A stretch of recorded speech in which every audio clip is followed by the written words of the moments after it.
Hi,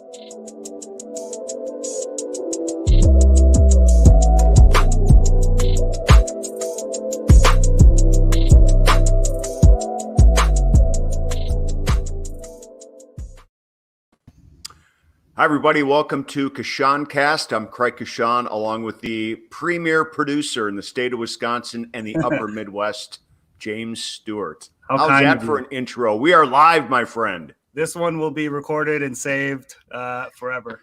That might be the best compliment you've ever given me. Well, I've given you a lot. You just haven't heard them all. We just had to put the camera on you and then bring me up. Then I get the compliments. It's when the camera's off that I'm worried about. You know, when the bosses come around and say, man, how's James doing? Is he picking up his end of the bargain on your shows? And I'm like, man, he is everything to our success. So. But what are you saying when they're not asking? What are you saying through text to everyone else? We need help. Yeah.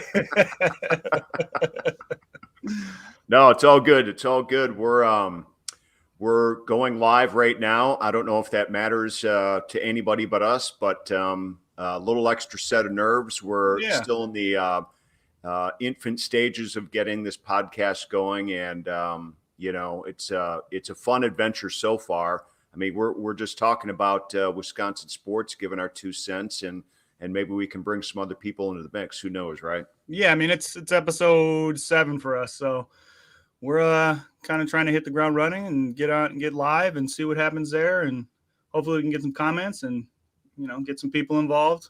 Yeah. Well, we've got since we last spoke earlier this week, we did a show on Tuesday, and the Bucks played in Miami on Wednesday. Now they're set to take on the Rockets tonight. They're in the middle of a 4-game road trip, so these road trips are never easy, and I think they found that out in Miami. Miami got a little revenge from the Bucks' big win last Saturday night. But James, I thought, you know, I thought a lot of the, you know, the big three, the stars for the Bucks, had mostly an unproductive night, and I think the Heat were able to take advantage of that, minus Jimmy Butler to top it off. Yeah, I think what we're kind of seeing is the building of kind of hopefully one of those rivalries long term, because we've had some playoff encounters now between us and the Heat, and obviously Spoelstra is a really good coach, and we should expect that every game for Giannis is going to be tough because they're a tough team, tough mentality, tough defense, and they're gonna get physical with Giannis. They're gonna make Giannis work. So, you know, we got to see. That's where the depth comes in. I still don't think Middleton has exactly hit his stride yet, but you know, there's 2 ways to kind of look at it. Early in the season, familiarity. We've seen them 3 times now. 3 times now. 3 times already. Yeah, and in those 3 times, both teams have had their top guys out. So you kind of got to not necessarily take it with a grain of salt, you know, wins or losses, but you do got to understand that it's early and there's injuries on both sides. So when we see these teams, if we see them in the playoffs, the lineups you saw last night, they won't be the lineups that you see in the playoffs. Right, for sure. I think, you know, if you go through this, Giannis missed a couple of games last week and was able to come back this week on his birthday and have a really productive day, and but didn't log as many minutes as we're used to seeing him log. Yeah. As I go through this box score against Miami, you know, Giannis was only 4 for 13 from the field. That has to be one of his poorest shooting nights of the year. Yeah. Didn't make a 3, was only 7-12 at the free throw line too. So that's barely a little better than 50% for him, and he's been more at a 70% clip. And he only had 15 points. So playing 33 minutes, he had the 4th lowest scoring, or the 4th highest, if you will, on the team. Yeah. So, you know, that alone just says, is this team going to win when Giannis scores 15 points and plays 33 minutes? I mean, right.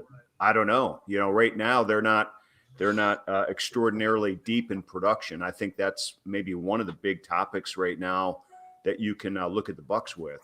Yeah, and like specifically for Giannis, like last night he was 7 of 12 from the free throw line, which is good for him, but 12 free throws, 13 field goals, like that's generally not going to, especially when he's only going to make 4 of those field goals, that's not going to generally equate to very many wins. Yeah.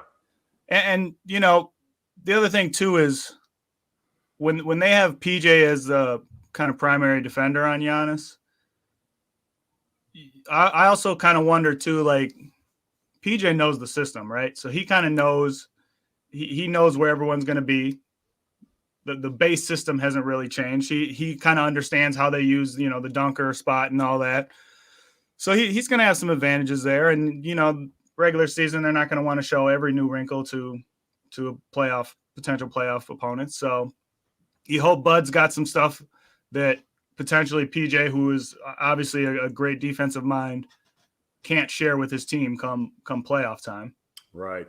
But we saw Drew Holiday.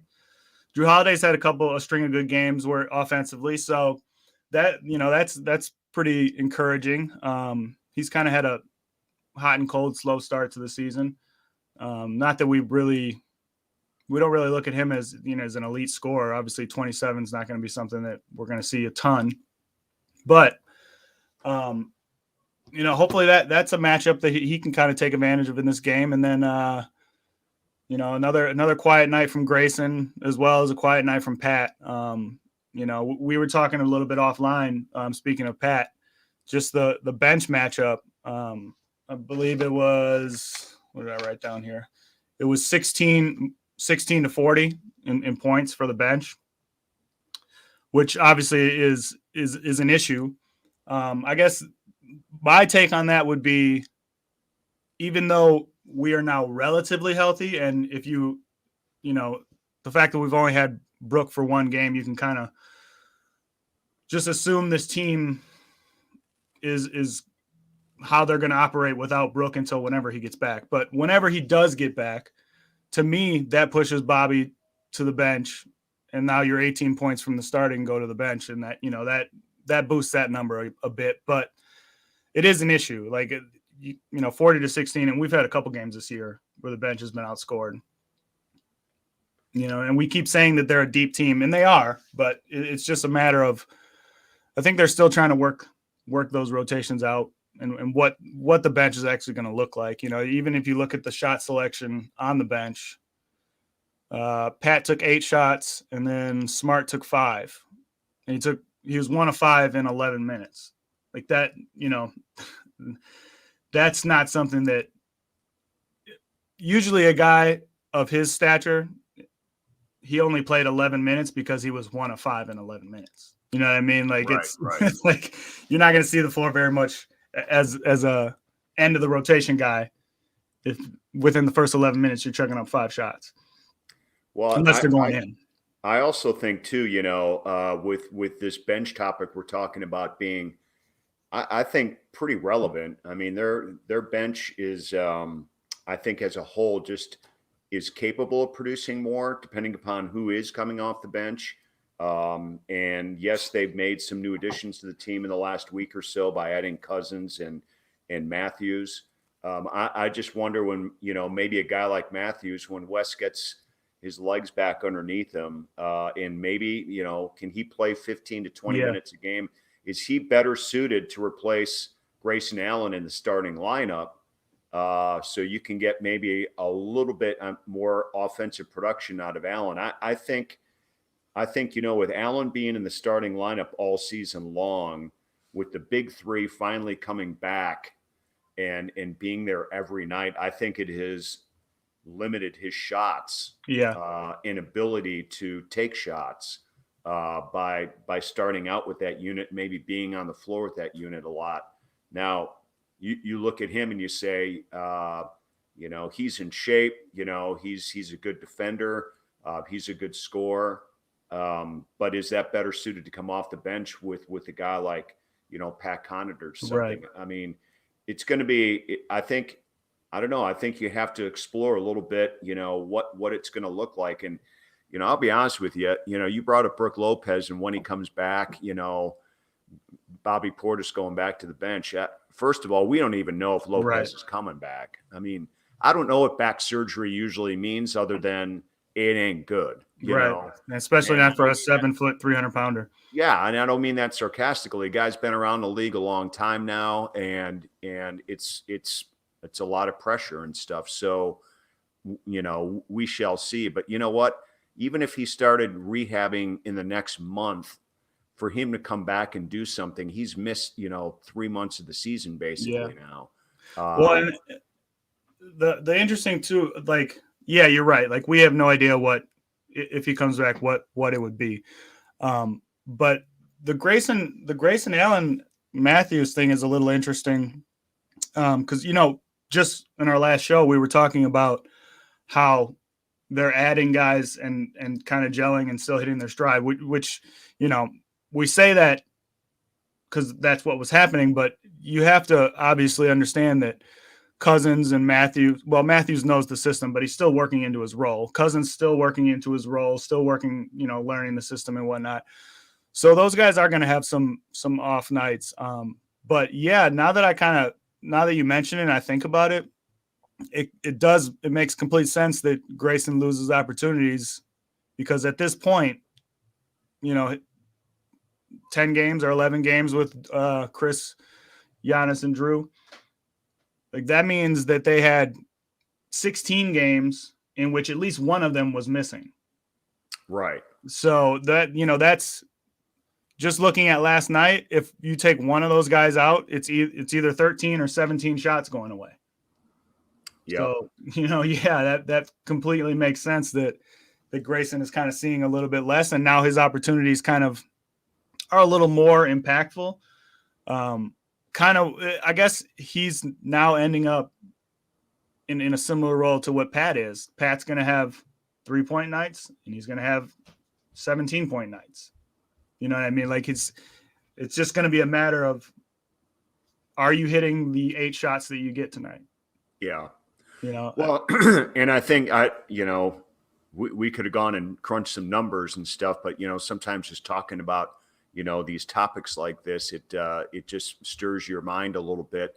I'd love to know in those 16 games that you're talking about that Allen has started without all of the big three in there. I would be shocked if those weren't his biggest scoring nights, of the season. So, but that's also, I mean, look, they didn't bring him aboard to be the second or third scorer on the team, but you know what? If he comes off the bench and there are certain nights that he's capable of being your second or third best scorer, I think he's got that ability in him. We've seen it already. He's been around the league long enough. It's not like he can't do it. It's just trying to figure out, I think, this is why you play 82 games, right? Yeah. You're going to go through these ebbs and flows a little bit and try to work with things and battle through injuries and stuff too. So, that's the thing too. Like, we feel like what we're seeing right now might be the starting 5 going forward, but it might not be. Right. Who knows what happens when Dante comes back, and it might not even be just a situation of like who's better. It just might be shot selection and who has the better fit. Right. Dante's a little bit more of a ball handler to me, so it makes sense for me to have him kind of in that second group, but you have George Hill, so you don't necessarily need point guard ball handler. And yep. So it'll be we just have to kind of wait and see how this thing plays out, and they've got Houston tonight, so they're on a little bit of a hot streak, but a game that you should win, bounce back, and kind of put this game in the rearview until you see him again. Yeah, I'm a little bit worried about this game. I'm wondering, like, if a guy like Giannis needs another night off, if this is the one you do that. None of these games are gimmies anymore, that's for sure. I mean, you look at Houston, they're on a little bit of a roll. They had a really rough start, but they're only 8-16. And 7 of their 8 wins are at home. So, there you go, and they're playing obviously at home. And Tonight. they're banged up too. They've got no Jalen Yeah. Green, no Porter Jr. So Yeah, it's always you always find that to be a little bit interesting when you go into these games, kind of like last night. No Jimmy, no Bam, should be fine, right? yeah, But it's still the NBA. These are still NBA players, and you never know who's kind of sitting in the waiting for their opportunity. And like Caleb Martin, perfect night last night. Like if they don't have Caleb Martin last night, they don't win that game. right, exactly. And you don't. It would be hard to find a game that you go into thinking to yourself, Caleb Martin's going to be the difference. He hit 6 threes. That was a difference. That's right. For sure. And he was 9 of 12 from the floor, 6 of 8 from 3. I mean, the Bucks couldn't match that. Him and what was it, Struss off the bench? Yeah. He had 16 himself off the bench, which is that he matched the entire Bucks bench output by himself, Yeah. So and Lowry had a good night too for them. Yeah. So and then PJ Tucker, of course, decides to get 15 points against the Bucks. Which it's funny because I know and I can hear it. We should have kept PJ. We should, and whatever. We don't need to keep going through that and how the money and everything matters. But yeah, PJ Tucker is a very good defender. He's a very good player, and he's an impact player. But at the end of the day, like when PJ hangs 15 on you, what are you going to do? Like that, you don't plan for it. You don't expect it. The Heat don't plan for it or expect it. You know what I mean? Like he's just whatever points he gives you is gravy. I mean, it's only the 7th of their 26 games that he's been in double figures. So yeah. Well, and that actually surprises me. It's that high, to be honest. Right. I mean, usually he'll hit double figures, once a month. So right. But it's an interesting, I know that topic's on your mind because you've thought about it a few times. Are they going to miss PJ Tucker in the playoffs? Yeah, I mean, I'd like to think not, because again, just like it's hard. It's not too because he's not going to be there. Right, exactly. But it's very hard to justify 30 minutes and 0 points. Or 30 minutes and 2 points. Like I feel like PJ is very much one of those players that like the consensus is he matters and he's very important, but his stats will never say that. Right. Like, you know what I mean? Like even we look at the Brooklyn series, and if you just look back at the box score, you think to yourself like, KD hung 40 on him. What are we talking about? Can someone else hold KD to 40? You know what I mean? Like when you say it out loud, it's like, of course we can find someone to hold him to 40. But there's the intangible, the mentality, all that stuff that we can't measure, and that's why he matters. Well, let me ask you this though. Let me ask you this on the whole he held him to 40 type thing, because I know that's the common phrase to use for that. Yeah. It's not like he would have got 80 if somebody else would have guarded him. Right. I think the bottom line is he's going to get 40. If he wants 40, he's going to get 40. It's how hard he has to work for it. Yeah. And I think that's what PJ Tucker and all the numbers you're talking about that don't matter and don't show up in a box score. Yeah. Very few guys in the league can make somebody like Kevin Durant work his ass off to the point of exhaustion to get those 40 points. Yep. I mean, other nights he's going to get 40 and it's going to be easy peasy, not when, we saw it firsthand. So I think that's what to me, if you pinpoint everything, that's what you miss is how hard he makes everybody work to get points if they're going to get any. I mean, we saw it in the finals too. Like we saw Devin Booker go off for 40, but you also saw that like when Devin went off for 40, their team offense stalled.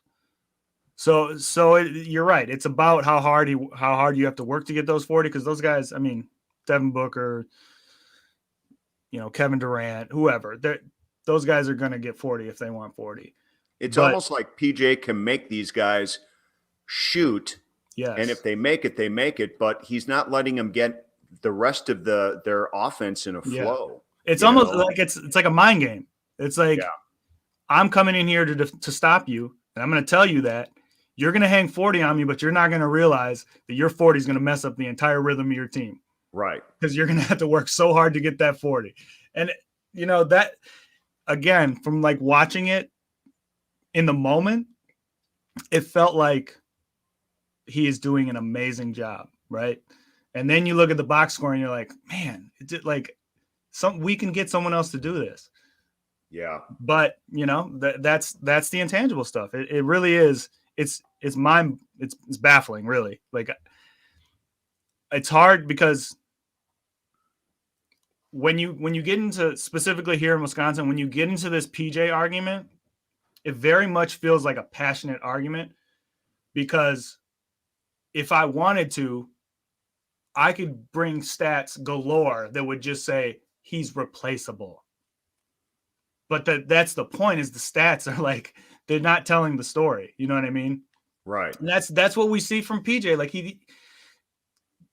he is very physical, and Giannis that's kind of his next step, is to get to these type of guys and to be able to fight through it on the regular season. We know he can do it in the playoffs when it matters and this and that.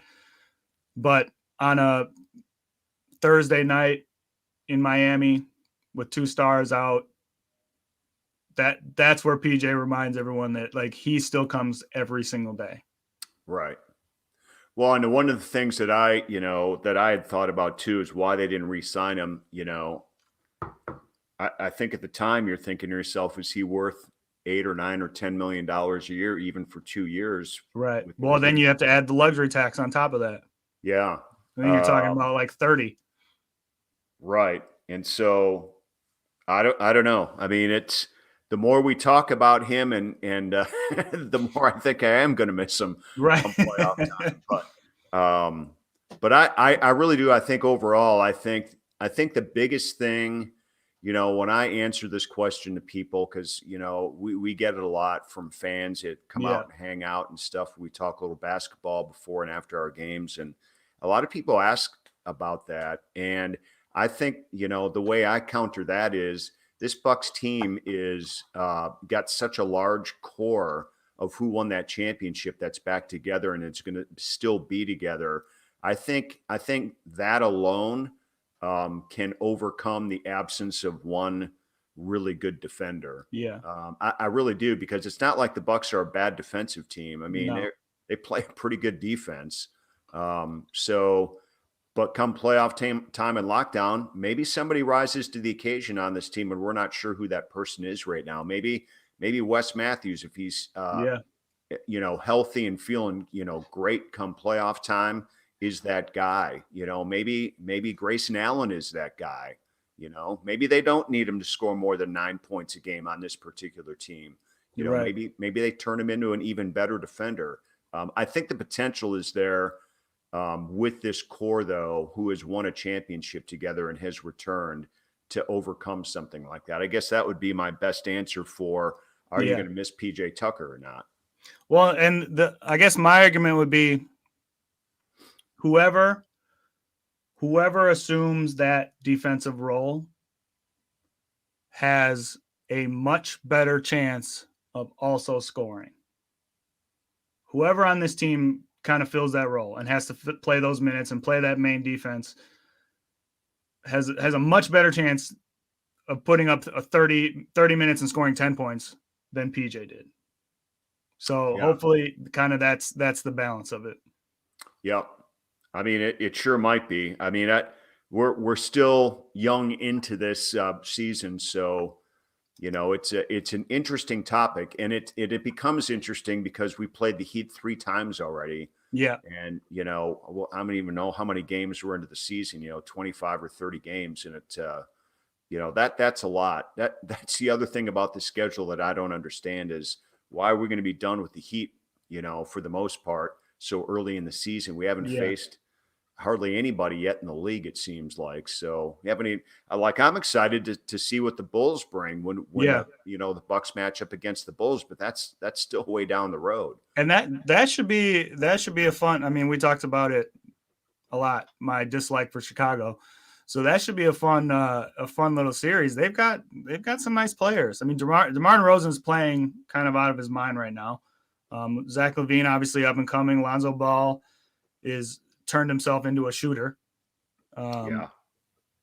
So they're and Caruso, obviously, energy guy, good defense. They've got and I didn't even think about what's his name, the center, Nikola. So I'm just looking on the schedule to see when we play them next. Did you say something? Sorry. No, I was just kind of going around through the guys they got. They actually have a lot of guys over there. So we don't play Chicago until January 21st. Okay. So next month sometime, about a month, little over a month from now. A little over a month away. But let's see, I'm just trying to look here to see when they played last. They play yesterday. But yeah, I mean, it's, we've seen New York one time. We've seen Cleveland one time, Charlotte once or twice already. It's, these are, we played Charlotte the other day. I'm looking at the standings. If the season playing one of those, if the season were to end today, Yeah, for your top 8 teams, and you're talking about, those 4 newcomers I just mentioned being half of your field of 8 already. So yeah. well, and they're still going to be December 11th. Today is the 10th. I can't find out when they played last. They played tomorrow. But Who, the anyways, Bulls? Yeah. I'm trying to pull up the box because I know they played on the 8th. They played the Cavs on the 8th. Oh yeah, and they lost. Yeah. You were talking about Zach LaVine, maybe. Yeah, I mean he's And obviously Vucevic. He's kind of taking the next step, and he's also, I believe, still looking for a contract. So yeah, you can expect some good play out of him. Yeah.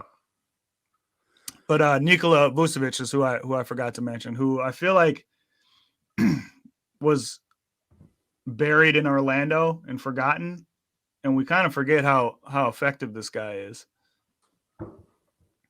Big body, can shoot for sure. I mean, he's like a sniper almost. Yeah.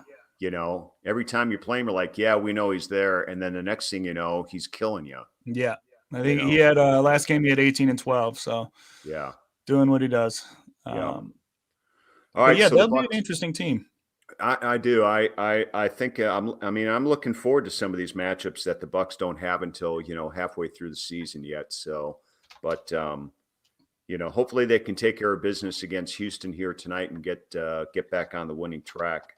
So, 4-game road trip. They lost the first one in Miami, so we'll see what they do tonight. Any more Bucks talk you want? What else you got? You good on Bucks? Yeah, I think I'm good for now. If something pops up, we'll circle back. I was just kind of looking at their schedule, and let's see here. Boston, New York. I mean, Houston, New York. We like we were just talking about. Houston could be a surprise, but Houston, New York should be wins. Then you see Boston, Pacers, who are kind of shipping everyone out, which we'll see. We'll see about that. I know there's a lot of clamoring and talk for like the Bucks to pick up like a Turner or even Sabonis. I just don't know they have the movable pieces to do that. It would be awesome, but it feels like to make a move like for a Turner or a Sabonis, they have to be that almost makes the decision. I assume that you're moving forward from Brook Lopez. I mean, he may stay with the team the rest of the year, but that's kind of that's a big bring in, to bring in at center. Especially you have Cousins, which obviously is probably 1 year. What's that? If Brooks isn't healthy, he's not movable either. Right, exactly. So and you would think he would, just for the money wise, he would have to be in that trade. Yeah. And they've tried to trade Dante once already. Yeah. I mean, we just But don't the thing is, know. Dante's contract isn't big enough to bring back anything, any kind of superstar. Not superstar, but Well, star. I guess it would have to be a combo again of some kind. But you're right. They're in it's a tough spot, but never underestimate John Horst. Yeah. Yeah. I I mean, mean, I this didn't city has see two of the I best didn't see Wes GMs I've seen in Matthews a long coming. time. So, all right, my man. Want to talk a little Packers before we're done?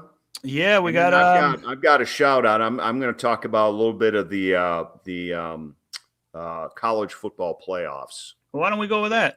All right, I want to do that a little bit because my alma mater UW Whitewater's playing in the Division III semis, and they're hosting Mary Hardin Baylor, and I hope they beat her. No, that's a school down in Texas and another powerhouse in Division III.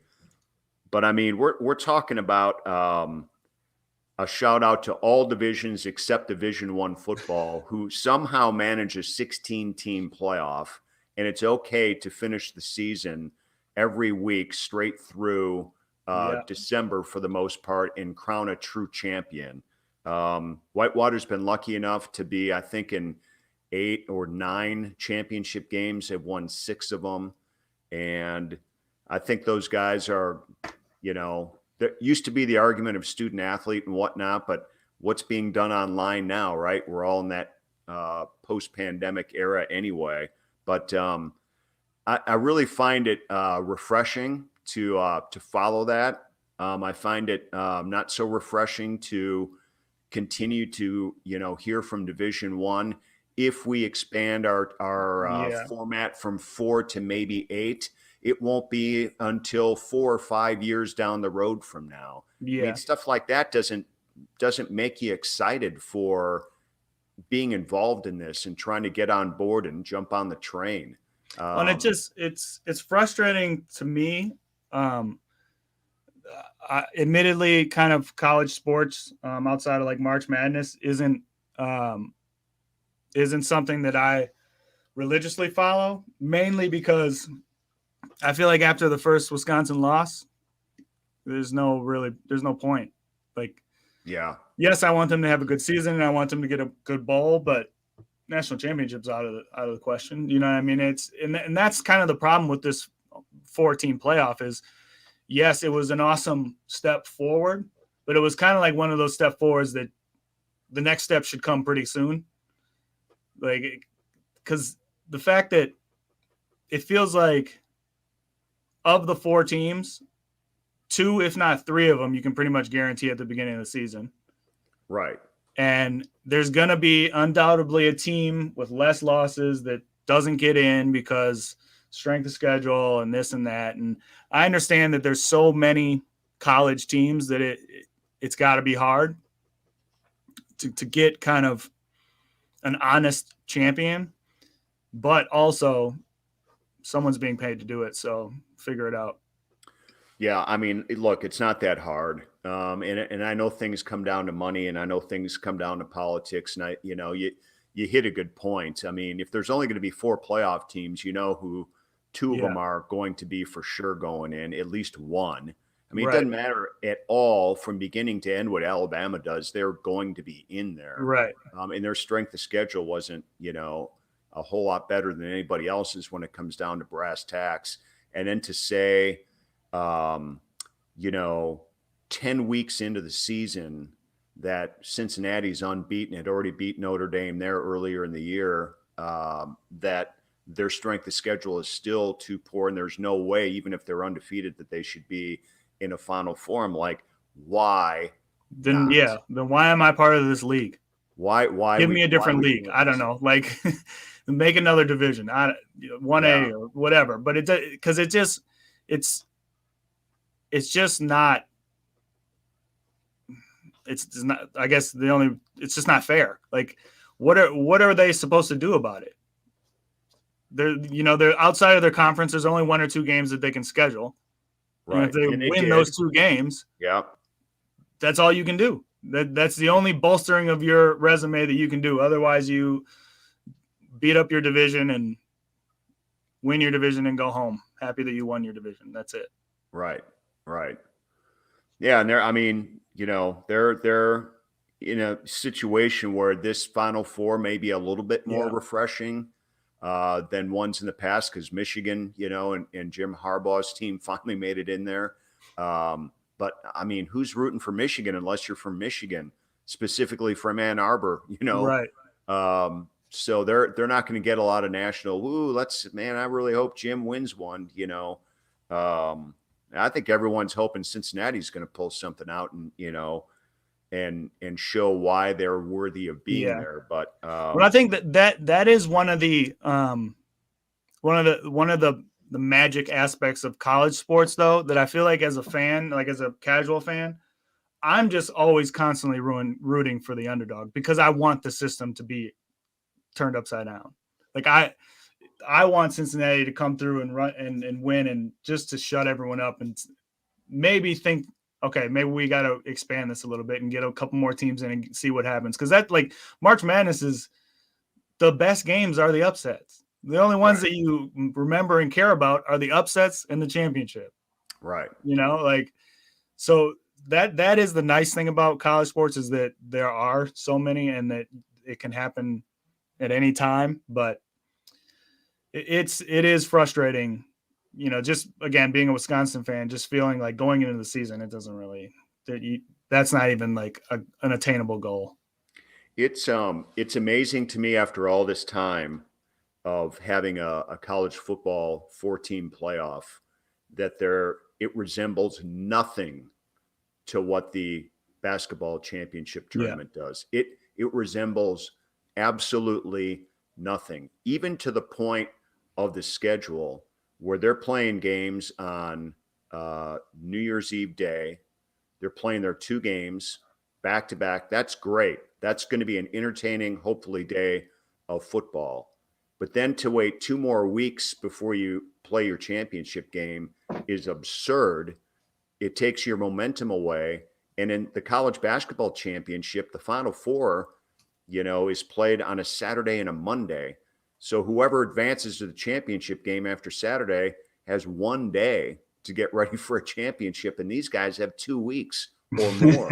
I mean, it's absurd. I mean, there's nothing that resembles the high quality of entertainment of what this should be. Yeah. Yes, it's competition and whatnot, but it wouldn't be televised, and they wouldn't be selling tickets, and they wouldn't be having advance notice of where the championship in 2025 is going to be or whatever. I just think they're really missing the boat football wise by not taking any form or fashion of how the college basketball championship format is laid out.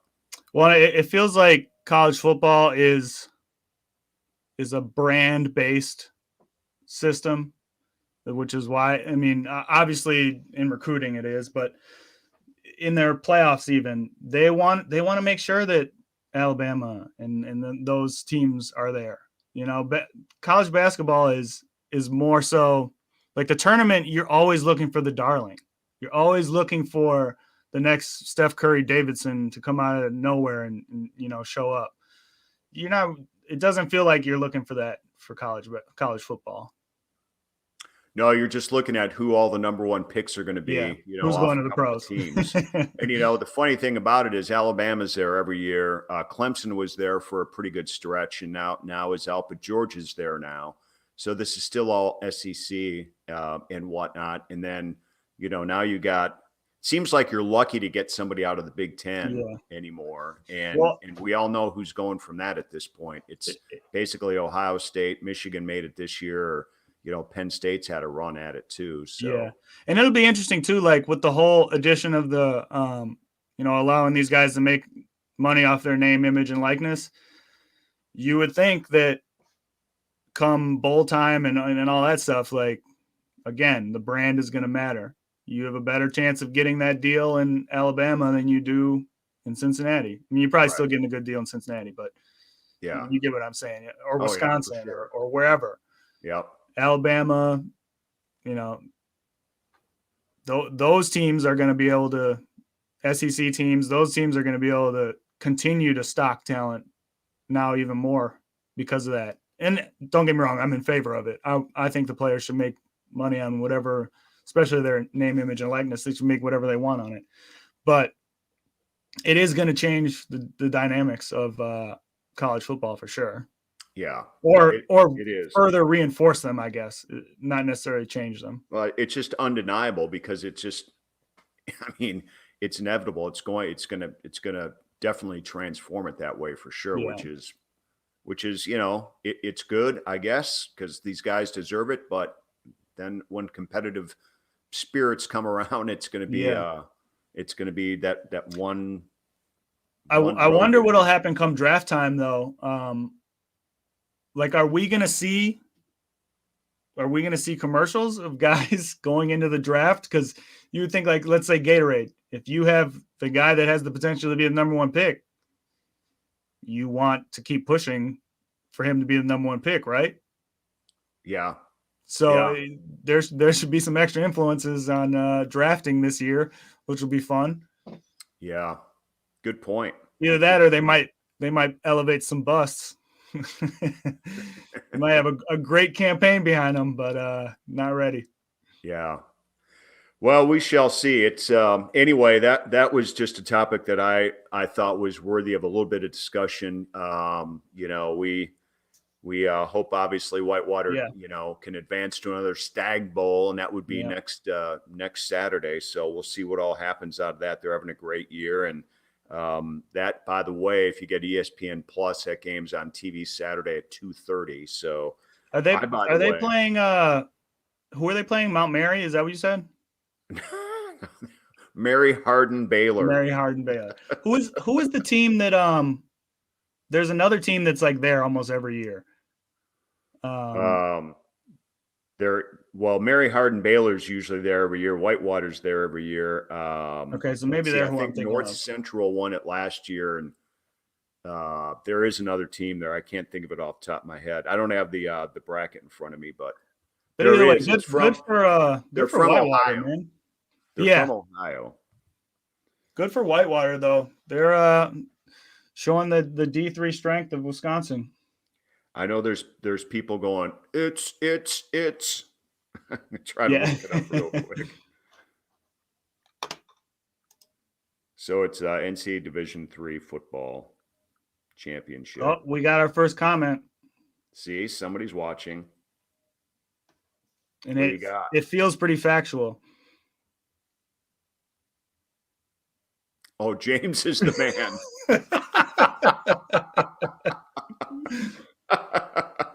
He is the man. That will go down now. Thank you, Chad Torn. You are officially the first commenter on Coshun Cast. Mount Union, by the way. Mount Union, that's who it was. See, Mount Mary, that's what I was thinking of. Mount Union.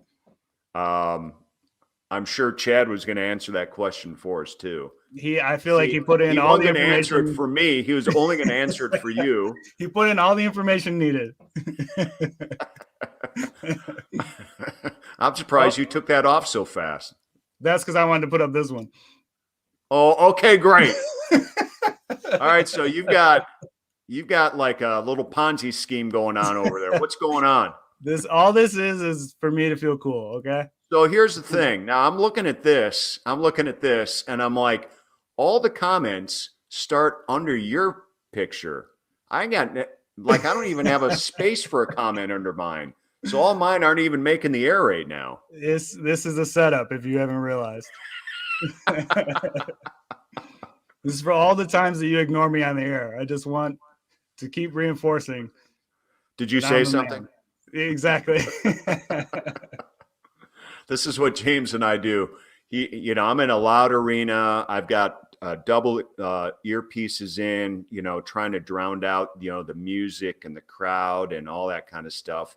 And then James he'll just whisper in my ear right when we're about to start. We're going to start with Giannis. I'm like, what? Why are you whispering? What'd you say? Can you hear me? What? 3, 2, 1. Then we're on the air, and I'm like, go. We're on the air. Go. go. Giannis. Yeah. That's how it works. I'm just this surprised. Is producer and guy out in front of the camera trying to make it all work. But I'm surprised you even wanted to do this as much as you have to hear me in your ear. Well, you're surprised. Yeah. Yeah. Although this is now, you can just tell me I'm wrong out loud now instead of just taking your head. At least we're on equal standing right now. Yeah. I'll have something for you next Packers show. Bears, that's coming up Sunday night as well. I know we kind of covered that a little bit on our last show a few days ago. And go Pack Go. Let's see if they can get her done. Not a ton has changed, right, since then? No.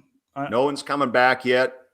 No, haven't seen any new updates right after we get off the air. I'm sure that'll happen because that's what happens. Well, actually, Fields is starting for Chicago. That has changed. That, so that actually is going to be a little bit of a difference maker because if his legs are underneath him, man, he's dangerous. Yeah, it changes their offense. But again, I mentioned it before. It seems like him and Matt Nagy aren't on the same page, so we'll see kind of how that goes. But yeah, he's an athlete, and if he gets out on the edge, you're going to be chasing him for a while. And we better hope that Aaron Rodgers doesn't get hurt because I have no idea who the two backups are they signed. Yeah, does it matter? No, as we've seen, if Aaron Rodgers is down, it's an L. So no offense, sorry. Yeah, we're rooting for you, Jordan. But yeah. All right, pal. What do you think? I think we can wrap it up. I think we got 2 comments. Anything on your end? Good. You got I'm going to shout out Chad Torn and Jim Crosdale for leaving great comments. So it's back. All right, so we have our audience has gone from none to 2. Right. And the two of my favorite people. Nice. Maybe I'll get my 2 favorite people to watch.